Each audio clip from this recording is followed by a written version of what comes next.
Shalom Aleichem. Look at the Sichas. Chelek Chavches, the Sicha from Matos Aleph. And the Sicha is about the discussion, of course, of the Dorim of vows. And it's about what's called Nidrei Katan, the vows of a minor. We know normally in Yiddishkeit, no laws kick in till you're bar mitzvah. 13 for a boy, 12 for a girl. But then there's a special concept by Nedorim when it comes to vows, and the Torah innovates, teaches a special law that even before bar mitzvah, close to bar mitzvah, there is a concept of a vow kicking in. Perhaps because Nedorim vows are so important, or because the Torah believes that the child could understand the significance of a vow, whatever it may be, there's a concept of Nidrei Katan. A minor can vow, and it's binding. It's binding. It becomes like a Torah law, even though the kid's a kid, which is quite unusual. It's quite unusual. In all Torah laws, till you bar mitzvah, again, 12 for a girl, 13 for a boy, there is no real binding Yiddishkeit. Yes, there is when it comes to vows. For the sake of conversation, to make this class easier, I'm going to use the example of the 13 for the boy, even though when I say that, I mean the 12 for a girl, respectively. Where does this law come from? So basically, nominally, it's hinted in a verse in the Torah when it speaks about the promises, specifically, the language is ish or isha ki yafli. It's in the section of the Nazarite, but it mentions vows. Isha, a man or a woman, ki yafli lindoy neder. Ki yafli means when he will do something exceptional to make a vow. And from here, Judaism teaches us, Halacha teaches us, that there's something called yafli, mufla samach le'ish, someone who's exceptional, close to a man. The language is isha, if you're a man. Ki yafli, it has a dual meaning. Ki yafli means that you vow, you make yourself exceptional, you stay away from things that are kosher. That's something exceptional. So that's, I believe, the most literal meaning of yafli. But it also hints that the child sometimes can be exceptional. But even though they're not yet of age, they're mufla, they're exceptional, they're intelligent. Samuch le'ish, they're close to adulthood, and it's binding. So this is the basic concept, a Torah principle of the vows of a child. Says the Rabbi, let's learn some Rambam. So we open up the Rambam.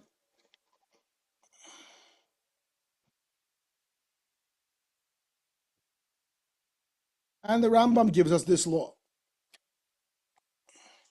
And the Rambam says, this vow of the minors, Nidrei Katan. Let's learn Rambam Mishnah Torah. Vows of a minor pre-bar and bat mitzvah, a year prior, 12 or 11 respectively. Heretofore, I'll just mention the 12. Pre-bar and bat mitzvah, they stand. These vows count. If they understand, if the child understands. And we test their understanding all year. What does this mean? A child who's 12 years old. He's not yet bar mitzvah. If he's not 12, it's nothing. He's a kid. If he's 12 years old, and he makes a vow, it could be binding. But we test him to see if he understands. Does he know what a vow means? Does he know that he's vowing to Hashem and this is serious? If he does, if he shows understanding, the vow is now binding. Continues the Rambam. And even if he is tested at the start of the year and he understood, you keep testing for further vows. So let's assume he turned 12 years old and he made a vow. And you said to him, do you know what this means? And he showed understanding. He appreciates it. He understands the significance. The vow is binding. A month later, he makes another vow. We again test him. And 2 months later, he makes another vow. Throughout the entire year, we need to test him each time he makes a vow to make sure that he knows what's going on, that he has the understanding. And if he does, that particular vow is binding. We don't say that since he understood by the beginning of the year, it now shows that he has intelligence. No, it's case by case. Because at the end of the day, as the Rabbi explains a little later in the Sicha, in this case of a minor, at the end of the day, he's a minor. So we don't give him what's called chazakah. We don't give him assumption. But since at the beginning, when he was 12 years old, on his 12th birthday, he made that vow, and we tested him, and he showed understanding, and he appreciates. He showed maturity.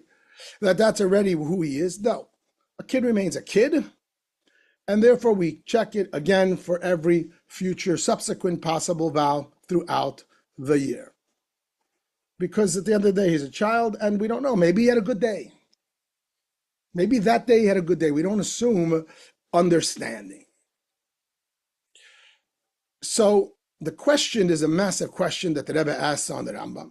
And it's asked by some of the other commentaries, famous commentaries, the Kesef Mishnah, Radvaz.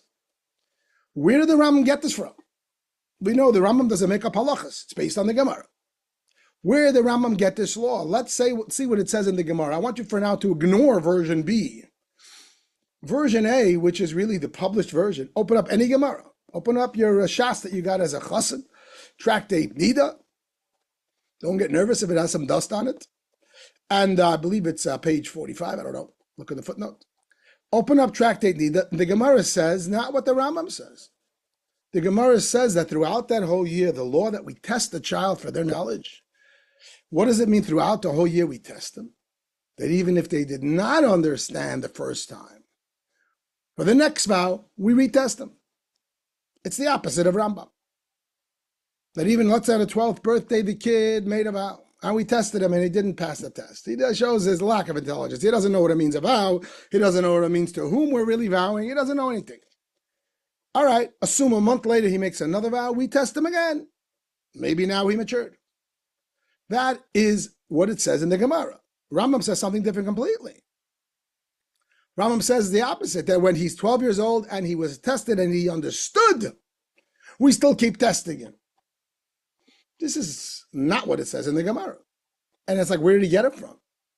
And it's a little counterintuitive, you follow? Once you're 12 years old and you were tested and you show that you understand, shouldn't that be enough? Usually in Judaism, once you showed that you came to that point of understanding, we assume that's who you are. This is very innovative. Rambam would have to have a source. The Gemara doesn't say that. The Gemara merely says that the language is based, of course, on the Mishnah there, that we test the entire year. We don't test the entire year when the kid understood to see if he still understands a month later and he still understands 2 months later. No, that doesn't make sense. The Gemara doesn't say that. The Gemara said if we tested him and did not understand, and he makes a subsequent vow a month or two later, we test him. Maybe now he does. It's much more illogical, you might say. But regardless of logic or not, that's all the Gemara says. The Gemara doesn't say the version of understood, we keep testing, but rather if he didn't understand, we keep testing. So this is a major question. It's not just the Rebbe's question. It's asked by Kesef Mishnah, which is the Beis Yosef, the author of the Shulchan Aruch, and the Radvaz, and probably others. So the Rebbe first proposes the first answer, which is really the answer the Kesef Mishnah gives, and the Radvaz, and that is that Rambam must have had different version in the Gemara. It shows what a powerful question this is. Rambam is sort of saying the opposite of the Gemara. Aha, he must have had a different version. This is an unpublished version. This is before the internet, before everybody put out all kind of churros, maybe which says this. There were people who had handwritten manuscripts that said that perhaps there's a mistake, but the published version was clearly the way we have it in our Gemara, that it says the child did not understand, you keep testing. And Rambam says the exact opposite. If the kid did understand, he must have had the other version. There is such a version. It's a less accepted version. It's not the published version. But the Radvaz and the Kesef Mishnah knew about it. And they said, you know what? That must have been Rambam's version. And therefore, he mirrors that version. The key words to understand the Sicha is understood, not understood. So the Gemara in front of us says that this law refers to the keep testing when one did not understand. Rambam says you keep testing when he understood. But in the less accepted version of the Gemara, that's what it says. He understood, you keep testing. So the Rambam must have had that version. That's answer number one. And the Radvaz and the Kesef Mishnah say, you know what? And it makes sense that that's would have been Rambam's approach, that he embraces that version, even though it's less popular and it's unpublished. And you know why? Because version B is much more compelling. when there's a halacha in the Gemara, it should have a chiddush. It should be innovative. It should be telling us something that's not obvious. Version 2's law is not obvious. The kid's 12 years old, he made a vow and he showed intelligence. He understood. You're telling me that a month later he makes another vow, you have to retest him? That's not so obvious. That's innovative. That's a chiddush. It makes sense. The Gemara should be teaching that. And that's why Rambam embraces that version. Say read the Kesef Mishnah and read Vaz. Whereas according to the published version, the Gemaras that we have, version A, if you tested a child when he's 12 years old and he did not understand, he makes a subsequent vow a month later, of course you have to retest him. Like, what's the question? Like, why is that innovative? Why does it have to say that in the Gemara? Whenever he makes a vow, you test him until he understands. So therefore, they like this approach and they embrace this approach that Rambam must have had version B, and now there's no questions. Version B says understood. Rambam says understood. That's the correct law. Says the Rebbe, that's all good and fine, but if you look in the Rambam's other work, it's called Sefer HaMitzvos La Rambam. I'm sorry, Pirush HaMishnayos La Rambam. The Rambam has a classical work, one of his other classical works, which is Pirush HaMishnayos, where Rambam explains the Mishnah, which is the basis of that Gemara in Nida. And Rambam clearly goes by version A. In Rambam's Pirush HaMishnayos Mishnah commentary, he says that the Mishnah's law is in the case when one did not understand. So it's impossible that he had version B of the Gemara. In his Pirush HaMishnayos, he goes by version A. So now we're really stuck. So we have a very strong question of the Kesef Mishnah and the Radvaz. Their answer is fantastic, but the Rebbe says, how can we accept that answer? How can that answer stand? And when the Rambam himself in his Pirush HaMishnayos says clearly version A, indicating that he did not have version B and he did not accept version B. So the question is solid. So then the Rebbe proposes, there's a Me'iri. It's another one of the Rishonim, the early commentaries. And the Me'iri argues that even though the Gemara says version A, it also means version B. He doesn't speak about the versions, but even though the Gemara says that the ruling is that you test the person, you test that child, and the language of the Mishnah is you test them the whole year. That whole year. Which whole year? That year of the 12-year-old. Between 12 and 13. So even though the language of the Gemara is you test them the whole year, and specifically the Gemara states that if he didn't understand, you give him another chance by the next vow to see if now he does. That's what it says in the Gemara. However, the Me'iri says, but the Gemara means both ways. It means the flip side too. It only says one side. It only says one side. The Gemara is brief. The Mishnah made a statement, check him the whole year. Says the Gemara, yeah, if he didn't understand at the beginning of the year, check him later. He didn't understand, check him later. But it also means the flip side, that even if he did understand, you check him again for each subsequent vow. And therefore, the Me'iri would say it goes both ways, and the Me'iri explains it. The Me'iri explains, in fact, that this way it's more innovative, as we just learned, that it's not just, if he didn't understand, you test him, but even if he did understand, you test him. That's more innovative, so it's rational, it's logical. And that really the Gemara is saying one side, but it's really both sides of the coin. And Rambam goes with that. And that would be the answer to the question. Why Rambam rules opposite of the Gemara? He thinks like the Me'iri. The Gemara says A, but it means A and B. Says the Rebbe, but it's still a very big problem. Because if that's the case, why didn't the Gemara cite version B?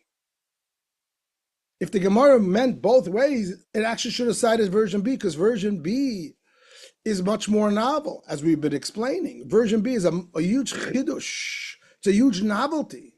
Version A is obvious. You didn't test, the person didn't know at the beginning of the year. If they make another vow, you should test them again, of course. Like, why not? You almost don't need the halacha to tell you that. But version B, that if he's tested and he understood, we have to test him again a month later, 2 months later, even after he understood, that's very innovative. So if the Gemara is trying to tell us that really this thing goes both ways, it should have said version B explicitly, and we'll assume version A, not the opposite. So it makes no sense. So we're stuck with the problem. Why did the Rambam rule opposite of the Gemara? Says the Rebbe's answer is going to be, and the beauty of this answer, if you think about it, that it lines up with the Kesef Mishnah and the Radvaz and the Meiri. But first, the Rebbe's answer. In recent years, very recent years, I don't know, the Rebbe's lifetime and our lifetime, it was discovered by publishers, old manuscripts, many manuscripts were found in the Cairo Geniza in Egypt or otherwise. Many manuscripts of the works of Rishonim, etc., were found, especially by a publisher named Kapach, and he was an expert in these manuscripts, and he found Madura Basra, a subsequent version, Rambam's last word, on his commentary on the Mishnah. So what did we say earlier? Why did we refute answer one? Because Rambam in the commentary on the Mishnah clearly goes by version A. That the language is, he didn't understand. Aha! Kapach, God bless him. The Rebbe gave him a lot of attention and love because he brought out all these manuscripts. He found a manuscript that Rambam wrote much later in life. And Rambam changed it. And Rambam wrote his final version, Madura Basra, that what is the Mishnah state? What does Rambam write in his commentary on the Mishnah? The Mishnah is version B. So now it makes sense. Now it makes sense. So indeed, the Rebbe, with the help of Kapach, with the new versions of Rambam, actually substantiates the Kesef Mishnah, the Radvaz, and the Meiri. Because the new version of the Rambam shows Rambam actually had a version B of the Gemara, the less accepted version. That's the version he accepted. Even though all the published Gemaras say one way, Rambam said, no. It's the second way. And he clearly cited it in his final version of his commentary on the Mishnah. And therefore, Rambam goes by version B, exactly like the Kesef Mishnah and the Radvaz teach. The Rebbe's answer is very innovative because he's going based on the new manuscripts, but he's really substantiating that the Kesef Mishnah is right and the Radvaz is right. Rambam had version B. And you want a proof? His version B of his own commentary in the Mishnah states that. Except the Kesef Mishnah and Radvaz had to know this logically. The Rebbe knows it from the new manuscripts. And therefore, if he had version B, he cites version B. And perhaps this also goes with the Meiri, that both ways are still true. However, the correct version of the Gemara, and therefore the correct version of the Mishnah, as Rambam writes in Pirush HaMishnayos, is version B. But version A is true too. We go both sides of the coin. But the stated version is version B because that's more innovative, as discussed. So now we walk away from this screen, everything's good. Rambam and Mishnah Torah, he seems to contradict the Gemara. Yeah, published version. He doesn't contradict, he goes by the less accepted version. As commentary, classic commentary, the Kesef Mishnah Radvaz have stated. Because that's his version. You want a proof? It says it in the updated version of his own work on the Mishnah. So life is good. So now that we have that, let's put that across the screen for us so that we have it clearly.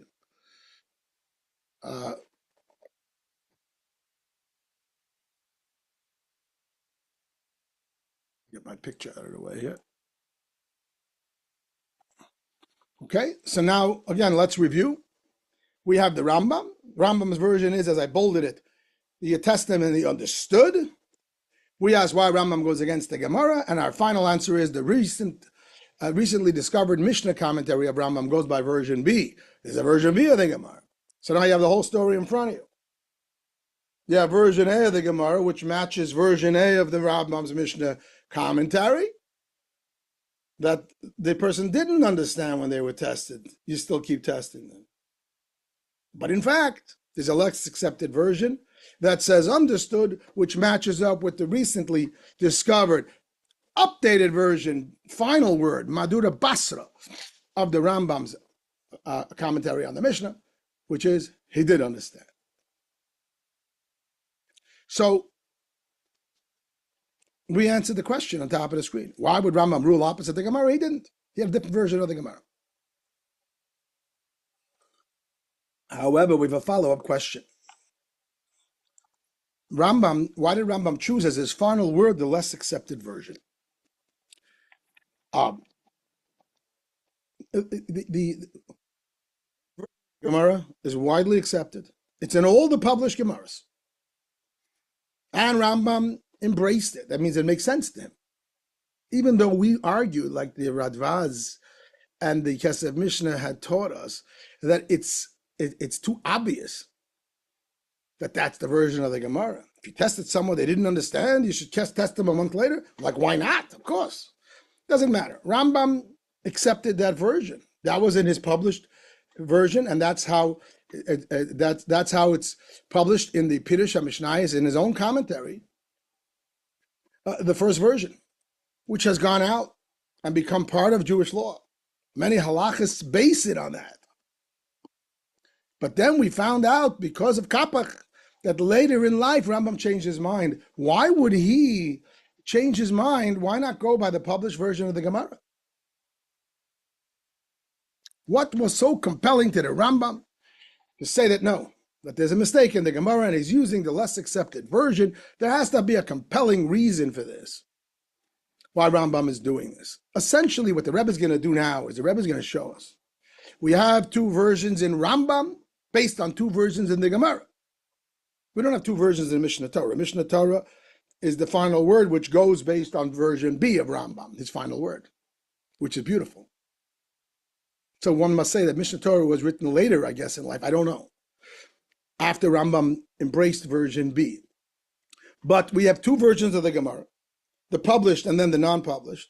We have the two versions of Rambam's commentary of Mishnah, the accepted version, and now the one that was just discovered. And the Rebbe is going to come along and say, why did Rambam choose as his final word the less accepted version? So the Rebbe now is going to come along and show us that if you examine, it bothers the Rebbe a lot. Why would you choose a less accepted version? It's a version that's been out there for hundreds of years. Every Gemara has it. Rambam is obviously before printing presses, but people were copying in other manners, and every Gemara had it. The Rambam is choosing as his final word a less accepted version after he logically accepted the first version. It's not like the first version didn't make sense to Rambam. That's how he ruled in the commentary of the Mishnah by the first version. It made sense. Otherwise, he wouldn't have done it. He would have the question mark. And yet, he decides that in the end of the day, the language is the hachra. His decision is to lean, his final word is to lean by the less accepted version. It bothers the Rebbe. So the Rebbe comes along, and he's going to get to the bottom of it. What the Rebbe does now is, what was this?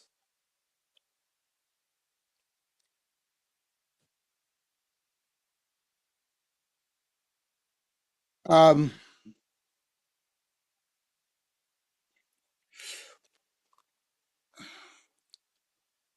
Rebbe says, when you examine version A and B of Rambam's Mishnah commentary, you find another difference. You find another difference. There's probably a number of differences. And we're going to see that that difference aligns with this difference. Rambam, in his first version of the commentary on the Mishnah, says the languages did not understand. Version B understood. And we're trying to understand why Rambam chose version B, why he changed his mind. Says the Rebbe, keep learning. Explore another difference between version A and B. And you're going to see that the way Rambam rules in this second difference matches up the way he ruled in the first difference. And then the Rebbe is going to, based on that, tell us why Rambam in fact chose version B. But before we're discussing, because that's the question on top of the screen, why did Rambam choose version B, the less accepted version? We're first explaining the background, you see. So in Rambam's commentary on Mishnah, he shows us in version A and B another difference. You know what that is? When does the, quote, vow age law apply? There's a Torah concept very interrelated to our conversation. The conversation we're having is called the Nidrei Katan. the vows of a minor. There's a sister-in-law, which is very similar. Maybe it's the same, we'll find out. Which is called Oynas Nedorim. Torah innovates that there's a special age for vows. It's a special law, a little bit like we discussed in our introduction. Normally, Oynas mitzvahs, what's the age of mitzvahs? 13.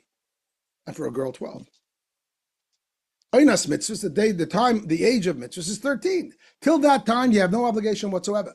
But the Torah innovates is something called Oynas Nedorim, the vow age. For whatever reason, Torah decided with vows it's different. And when it comes to vows, there's a vow age. It's earlier. It's different. Doesn't have the same thing of the mitzvah age, which is 13 no matter what. No, there's a vow age. As said at the beginning of the class that we learn out, that there's something exceptional about vows and there's a different age.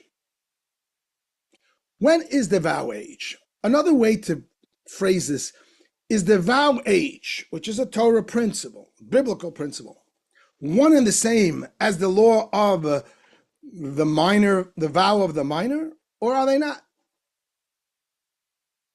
Let me repeat that. Is the vow age just a biblical concept? Another way of saying the vow of the minor, when you're 12 years old, it counts? Or no, the vow age is a biblical concept, and the vow of a minor is yet another innovation, which is rabbinic. This is a discussion in halacha and in the Rishonim, the early commentaries. When is the vow age? Some of the early commentaries, such as Rashi, they say the vow age is 12 years old, pre-bar mitzvah, which is the same as the vow of the minor. In Torah language, it's called the vow age, onat nedarim. It's a biblical concept that the Torah, not the sages, the Torah itself introduced. The vow age, it's a different age. What's the age? 12.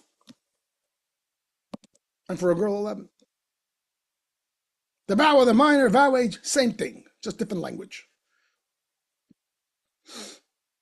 However, there's other Rishonim like Bahag and others who say no. Vow age is post bar mitzvah, when the kid's 13.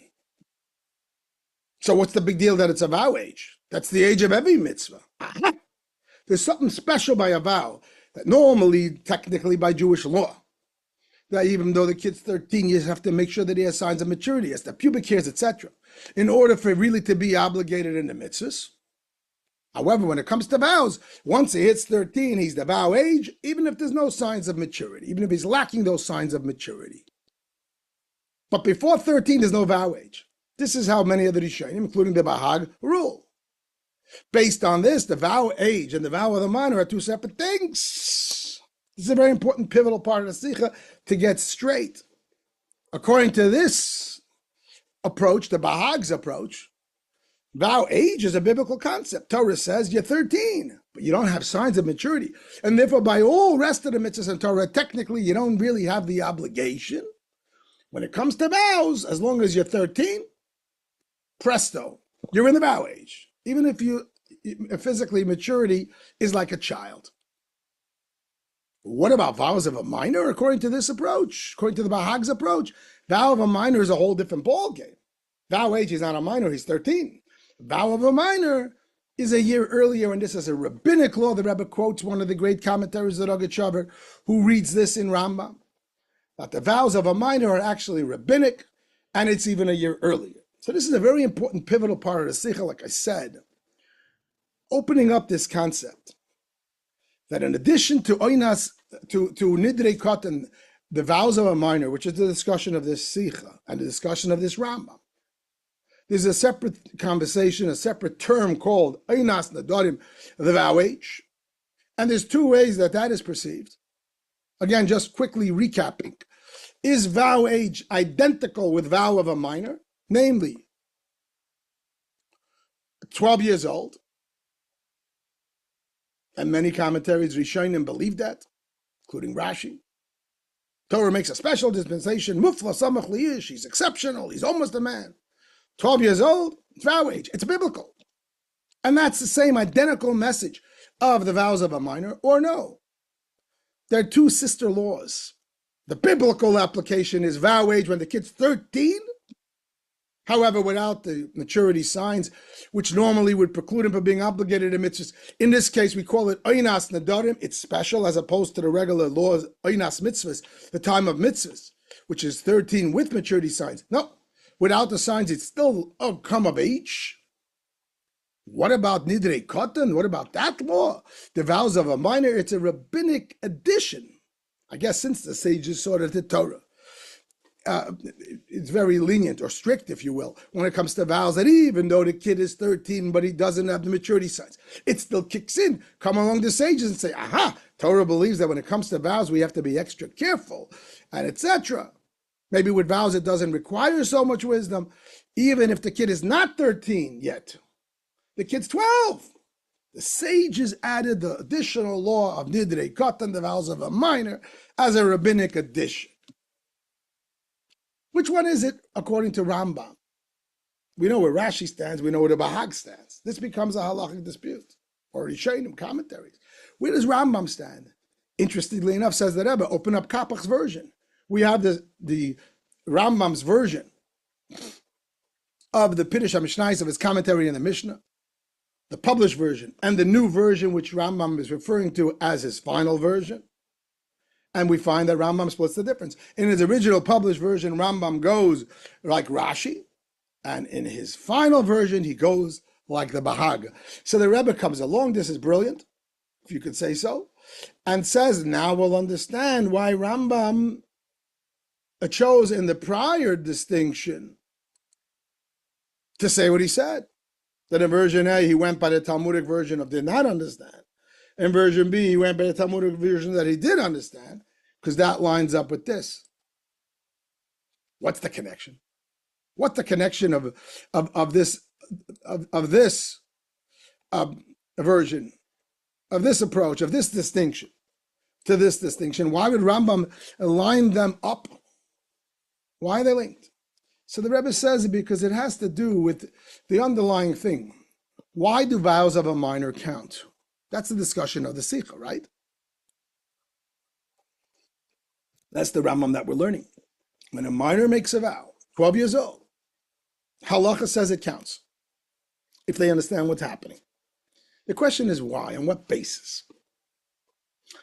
Says the Rebbe, if according to the approach that vow age and vow of minors are one and the same, namely 12 years old, the left side of the column, so vows of a minor count because of age, coupled with understanding.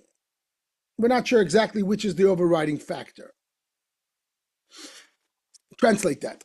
That Torah teaches us he's a kid. Why would a vow of a minor take hold? Because that's the age of vows. So we see that Torah believes that already he's of age. He's not of age for other mitzvahs. When it comes to everything else, he's a kid and his mitzvahs are not binding. There's no requirement. So when it comes to vows, Torah says this is the age of vows. He's only 12. Yeah, he's old enough when it comes to vows. Or, the way I'm reading this is well, Torah says that when it comes to vows, he has enough understanding. Because being that vows is something that people could understand, and Torah wants us to be very strict about it, the kid can understand. Let him learn to understand. And even though he's 12 years old, he's a minor. He's already of age. Right? This is according to the left column on the screen. He's already of age. It's a vow of a minor. But he's in Onas Nadarim. He's in the biblical stage of vow age. Torah believes he's of age. He has enough understanding. Boom. It counts. However, if we go according to version B, according to the approach, that the vow age is really 13. So what's the status of a child who's a minor? He's only 12 years old. Clearly, it's because of understanding. If we go, let's say, according to Bahag's approach, that the age of vows starts at 13. So what's the status of the vow of a minor? In what way does it have bindingness? What makes it binding? It's not the age of the vow. It's a rabbinic law on top of the age of the vows, according to the way we're learning it. On what premise? Not on age. Because the age kicks in as the language is the age of the vows. He's not the age of the vows. He's only 12. And according to this approach of the Bahag, age of vows kicks in at 13. So why would his vow at 12 count? Aha! Because he understands. Strictly based on understanding. Because vow age kicks in at Bar Mitzvah. So basically, we have two ways of looking at the vows of a minor. He's a 12-year-old kid. He makes a vow. Torah says it could be binding if he understands what's happening. Why? If you hold that vow age applies at 12, it's because of his age and understanding. If we say that vow age is 13, why does the 12-year-old vow hold? Strictly because of understanding, because he has seichel. Because we assume they could be old enough, but you got to check it out. Says the Rebbe, based on this, we'll understand why Rambam, in his first difference, in version B, in version A and B, he said what he said. First he said, did not understand, then in version B, did understand, because it lines up with the two versions of Rambam in the Pirush HaMishnayos of when the vow age is, because these two are logically lined up. And here's another zinger point of the Sicha. Which point is more innovative? Which point is more of a chiddush? Which point is more like, aha, that's interesting? Which point? Well, let's start with the right column, you see. If we hold in the right column in Rambam's, final version, he's going by the approach that the vow of a minor is strictly based on understanding, as the way the Rebbe explained it.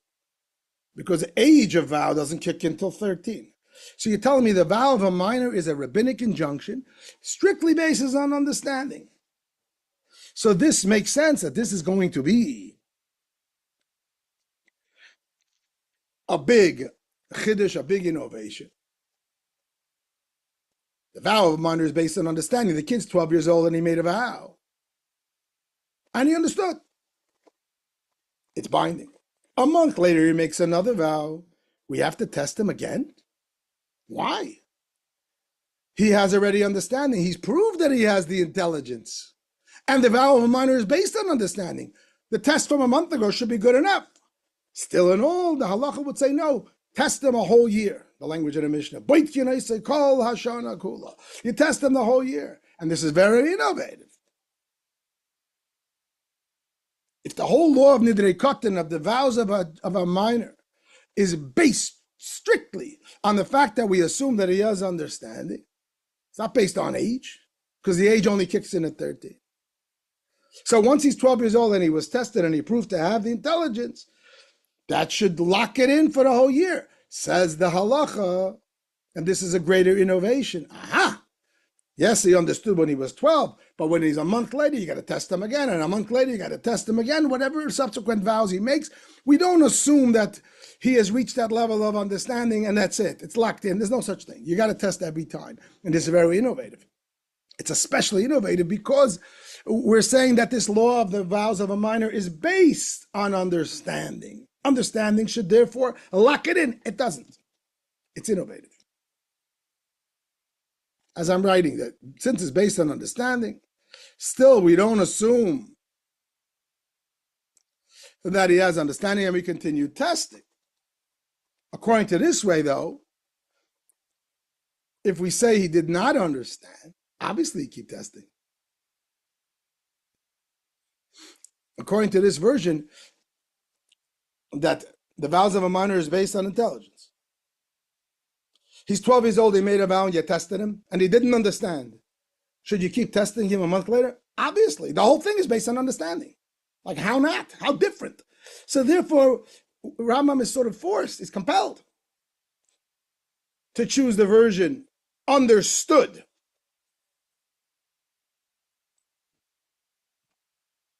Because he's in line in that same version of his Pirush HaMishnayos, where he says that the vow of a minor goes, a vow of a minor, the age of The age of vows is 13. The vow of a minor is rabbinic law, and therefore it's based strictly on understanding. If the vow of a minor is based strictly on understanding, Rambam must say that the conversation of checking him a whole year is if he understood at the beginning of the year, you still got to test him for subsequent vows. Now it's innovative. I hope I'm not beating this to death. It's based on understanding. He understood the first time. You have to test him again? Yeah. It's based on understanding, but you don't give him any chazaka, you don't give him any assumptions, because at the end of the day, he's still a kid. That's innovative. But if he didn't understand at the beginning of the year, you have to tell me that you should test him again? Of course you have to test him again. He didn't understand by the beginning of the year. This whole thing is based on understanding. So that would be obvious. So Rambam is compelled to go with this. Whereas what the Rambam has, by the version A of Rambam's Pirush HaMishnayos, Rambam's commentary on the Mishnah, that as we learned, according to that version, the age of the Nidrei Kota, the vows of a minor is really the same, one and the same with the vow age, namely the age of 13. What's special about it is, I'm sorry, I apologize, that the Rambam, the vow of a minor is the same as the vow age, and that's 12. That at 12 years old, Torah believes this kid is of age. And as we said, based on that, this law, this special, exceptional law by vows, as opposed to all other mitzvahs in the Torah, that you don't have to wait to 13, it's even at 12. It's because it's the vow age. It's an age thing. Torah says at that age, you're old enough and smart enough. It's like both. So based on that, what is a more compelling argument that the Mishnah meant that you have to check a whole year even if he did not understand? Why is that very innovative? Remember, this law is based on age. Torah makes a special law. The same way we say Bar Mitzvah 13 is for the rest of Judaism. When it comes to vows, it's 12. You tested him when he's 12, and he didn't understand. But that's the age. It must be this kid is immature. So maybe we shouldn't test him a whole year, because he has proven that he doesn't come of age. Again, since it's based on age, it's a little more black and white. He's 12 years old. He didn't understand the meaning of the vow. So obviously he's not of age. This kid is submature. And still in all the innovation of the Mishnah would be, still, even though he didn't understand, if he makes another vow, retest him. This is innovation. Read what I wrote under that line that I'm highlighting, that he's not yet of age. He's 12 years old, you tested him, he didn't understand. But he's supposed to be of age. Aha, it must be that he's like a less than mature kid. He's not yet of age. So you would think, don't bother testing him. No, still we say test him. Maybe it'll come with more understanding. Because remember, this approach is that the age of a minor is synonymous with the vow age. And what is it about? It's about age plus understanding. The Torah moves the age up, but it doesn't move it up absolutely. It moves it up if the kid understands. It's sort of contingent on understanding, and therefore this becomes more innovative.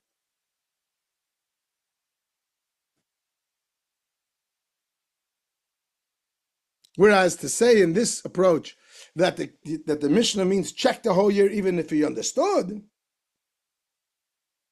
well, of course, if he understood at 12 years old, that means he's of age. Why would you? It doesn't make actually sense that you should check later. If he's 12 years old and he understood, according to this approach, he's of age. So what's there to check later? So the Rebbe so far explained to us beautifully why Rambam in version B of his Pirush HaMishnayos chose that the version of the Gemara which said understood, even though it's not the published version, because it aligns with Rambam's approach in the two versions of his Pirush HaMishnayos of the vow age, which lines up with the reasoning of the whole vow of the minor. Is it age and understanding or just understanding alone? Because based on that, we see which point is more innovative. It's compelling. It's a little complicated, but you have to go through it and you'll get it. It's compelling. It's like Rambam had no other way of doing this. It has to be this way. What do you mean this way? That version A, Rambam. If Rambam is going to conclude like that the vow age is the same as the law of the minor, he's going to have to use the version in the Gemara did not understand. And if he concludes like the Bahag, but the vow age is 13 and the vow of a minor is earlier, he's going to have to use the version of understood. Go through it, you'll see it must be. So now we know where Rambam, when he changed one, he changed the other in version B. But the question still stands as on top of the screen, but why in fact did he choose version B? It's very sweet and cute, a little complicated, but to understand why Rambam makes two differences in the second version from the first, and those two align. Beautiful, got it. But why did he choose that version? What's compelling it? So the Rebbe says because the Rambam believes it's much easier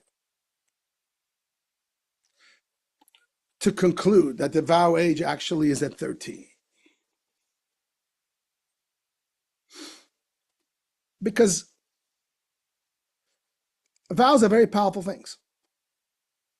A vow means that with my words, I can take something that's completely ordinary and make it holy for me. It's a lot of power. Why should I assume I could do that before Bar Mitzvah? The Rebbe discusses it. You know, there's a concept in Judaism where a person can make something holy. He can offer a carbon, a sacrifice. He can make something sanctified. And over there's a lot of rules and regs. What can you make into a carbon? It has to be a certain animal or a bird, and which animals you could choose, or which plants, which flower offerings. You can't just do whatever you want. The Torah has exact systems. You want to make something holy and sanctify it, let's call it a carbon to Hashem. There's all kind of rules and regulations, how you can do it. In the rules of vows, suddenly a person has the power to come along and say, you know what? This cup of coffee is holy to me. It's not an animal. It's not any of the descriptions in the book of Leviticus. Suddenly an ordinary thing. It has no strings attached. It has no guidelines. Whatever I decide, I can decide that for me it's like a holy thing. Wow, that's a lot of power. Even something that's impure, which would never be able to be brought to the temple.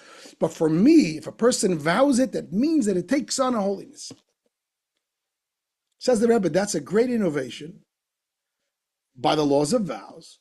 Why should we assume that not only are we innovating, that in this case there's no rules, I can make anything holy, but also in this case I can do it when I'm 12 years old? That's too much.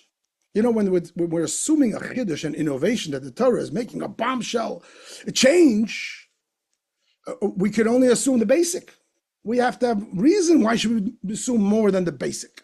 And being that the whole concept of Nedarim is a huge innovation, that a person has the power to make something holy, anything.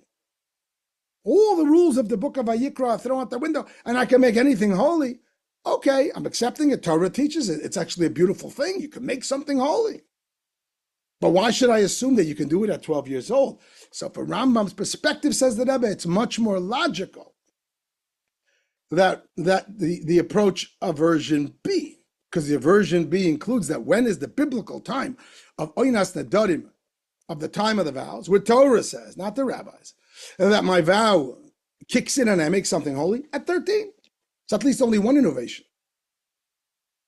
From the age of 13, when I can make sacrifices holy according to the system, I can also, in the case of a vow, make anything holy without any system. But I should also lower the age? Where do you get that from? If there's a way to avoid that need to stretch the envelope, to stretch the rubber band, I'll go with that. And therefore, Rambam rules in that way. As I say on the last line of the first column, the right column, why assume that the oath has the power to sanctify also pre-bar mitzvah? Rabbi evokes a word dayoy. Dayoy means it's enough, like dayenu. In Jewish law, if we have one innovation, we can't assume another unless we are forced to. And therefore, Rambam leans, and in his final version of the commentary on the Mishnah, he leans by column B, and therefore the whole thing comes together. It's slightly complicated, but if you go through it, I hope that I was helpful with this chart. That in the vows of a minor, Rambam is choosing in his final word, in his Pirush HaMishnah, his commentary on the Mishnah, version B, assuming they're going by the unpublished version of the Gemara, because that lines up with version B with the vow age, namely that vow age is 13 and the vow of a minor is 12. They're not synonymous. Rambam likes that better because it's more logical that the law of vow age, the biblical law, only kicks in at 13. Why should we assume that the Torah says that a kid can also make anything holy, even a kid? We have to have compelling reason to say that double innovation. And therefore, since Rambam likes the approach that of the Bahag, that vow age law only applies at 13. Vows of a minor, therefore, is a rabbinic law at 12. And therefore, if it's a rabbinic law, it's only based on understanding. It's not based on age. And therefore, as we said, therefore, it's more compelling. And the only way for the Gemara's version to make sense, so to speak, is that it said understood. So Rambam goes with that. This is a little bit of a puzzle, but it's a puzzle that falls right in place. So we explained the approach of Rambam based on the Bahag, or Rambam is along the same lines that a Bahag, that he likes the fact that vow age should be post bar mitzvah. But what about the other commentaries? We said Rashi, there are others. Some people say Rambam holds that, which would actually align with the first version of the Rambam Pirush HaMishnayos, that vow age is pre-bar mitzvah. We're talking about vow age now. We're not talking about the vow of a child. The vow age pre-bar mitzvah means that the child can sanctify at 12 years old, and he has the power to sanctify anything. How could this be? Remember what we said. It's not rational that the Torah should innovate such a double innovation, and we should assume it. Remember, the vows are tremendous innovation. Normally, in the laws of sacrifice and holiness, a Jew can only make something holy. The Torah gives a certain prescription. It's an animal, it's this age, it's a bird, it's a sheep, it's a goat, male, female, if it's certain flour. You want to make something holy to Hashem, like a sacrifice, it has to fit into certain criteria. Something when it comes to vow, a person has a power to decide. In the case of a Nazir, for example, wine is holy to him. Even something impure can become holy. That's tremendous power. We're not assuming that you can do that at 12. That would be like a double whammy. The other commentaries must say, and the Rabbi here starts to employ chassidus, and he brings in the Tzemach Tzedek. The bottom line on the screen on the left side, that a Jew has tremendous power, and the Jew's power surpasses Torah. Torah says that all the laws of the book of Vayikra. You can make certain things holy, and you can make them when you're of age. A child can't sacrifice a carbon and make it holy. He doesn't have the power. He's a kid. Says the Tzemach Tzedek that this approach would be vow age is 12. That when it comes to vows, Torah is innovating the power of a yid. That a yid is really predominant to Torah. This goes back to the famous Zohar, that the Jewish people preceded the Torah. It says pre-creation, there are two things, right? Based on the verse in Torah, Beis Reishis, two things that preceded the world. Two things, if you will, that before creation, the plan of creation was because of them, namely Torah and the Jewish people. But then the Zohar says, which one of those two came first? Yisrael Kadmu, the Jewish people take precedent. So ultimately, so to speak, Hashem loves the Torah and it's his wisdom, but the Jewish people are his children, and therefore they precede the Torah. Their source is greater than Torah. Torah comes from Hashem's wisdom. The Jewish people come from Hashem's essence. And therefore, it's true that according to Torah, translation, wisdom, it only starts at Bar Mitzvah, and that's why all other mitzvahs don't apply till Bar Mitzvah. Vows bring home the power of the holiness of a Yid, which is intrinsic and essential to the Yid. He's not yet Bar Mitzvah. He doesn't yet have Seichel. But this is beyond Seichel. This comes from Hashem's essence. And therefore a Jew can really sanctify more than the Torah can sanctify. Torah can only sanctify certain animals. There's a system. Because Torah is based on Hashem's wisdom. Translation system. The kid is Hashem's child, Hashem's essence. Let's assume the example. I don't know, you're president of the United States. So your staff, they have to go by certain rules. Your 2-year-old kid walks in, there's no rules. He sits right under your desk. Similarly, when it comes to a Yid is Hashem's child. And therefore it surpasses that he could be 12 years old. So long as he has understanding, he knows what he's doing, he can sanctify anything. And that's how they would approach it. And the Rebbe therefore rules, and this becomes the sweet takeaway of the end of the Sicha, based on the teaching of the Tzemach Tzedek, that a Jew has the power to sanctify, and it surpasses Torah. And therefore, and this is based again on the language of the Zohar, Yisrael Kadmu, the Jewish people precede even Torah. The purpose. You might say the discussion is that there's a king who writes a book with all his wisdom of how to live the right life. But why does he write it? He writes it for his child. Let's assume his unborn child. So which is more important, the wisdom of how to live the right life or the child? Well, the wisdom is very important, but it was written for the child because he loves the child. It's his essence. And that's how we assume and we understand the concept of Yisrael Kadmu, and the Jewish people's connection is even greater. And in this place, in this instance, it plays itself out even in Jewish law, that a child doesn't have the age of wisdom yet. According to Torah rule, he can't sanctify anything. He can sanctify. And what? Anything. There's no more rules. Because this is from the source of the Jewish people, which is Hashem's essence, beyond wisdom. Beyond systems. Based on this, as the Rebbe at the end of the Sicha quickly points out, that's why there's a principle, even though he sinned, he's still a Jew. Like, how could you do that? He sinned. He broke Torah. Yeah, but the Jew's relationship to God is not based on Torah. And therefore, even though he sinned, he's still a Yid, 100%. Another expression of this concept that Yisrael Kadmu, that the Jew is deeper in Hashem than Torah. The concept that I can do tshuva on a sin. What does a sin mean? I violated Torah. How can I fix it? Violated Torah. It's a violation. Done. I could fix it like it didn't happen? Yeah, because a Yid supersedes Torah. A Yid's source is deeper than Torah. And therefore the Rebbe says, this is a very useful, very interesting approach, that this whole law, that is a concept, it's unique from what I understand in all of Judaism, that when it comes to vows, it starts pre-bar mitzvah. All other laws, before bar mitzvah, nothing happens. Before he's 13 or for a girl 12, there are no mitzvahs. There's one singular exception, the laws of vows. That he could decide to say something and it becomes holy, no matter what that thing is. So the Rebbe says, what is this teaching us? This is teaching us, before you become bar mitzvah means when you're going to come of mind, you're going to become of age, you're going to have your intellect kick in. You're ready for Torah. It's a relationship to God like Torah. It's intellectual. It's a rational relationship. But before you do that, you have the essential bond.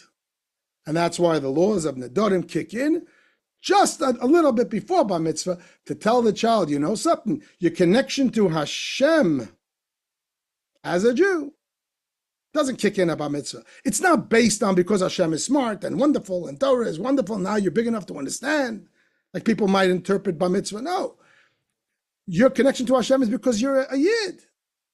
Beyond your intellect. And that's why before you become bar mitzvah, 1 year before, Torah comes along and says to you, you're connected to Hashem. You can sanctify things. To remind you of your connection is precedes Torah.